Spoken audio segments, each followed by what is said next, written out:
فما بال قلوبنا يا عباد الله؟ فما بال قلوبنا يا عباد الله؟ ما هذه القسوة عند تلاوة كلام الله؟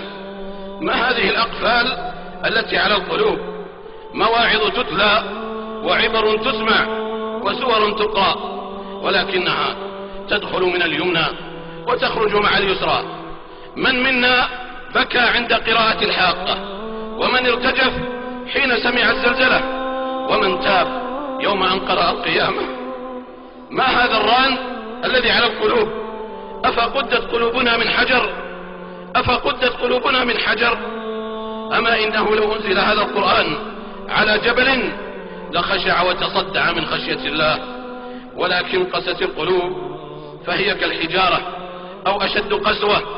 وإن من الحجارة لما يتفجر منه الأنهار، وإن منها لما يشقق فيخرج منه الماء، وإن منها لما يهبط من خشية الله، وما الله بغافل عما تعملون. أعاذنا الله وإياكم من القسوة والغفلة.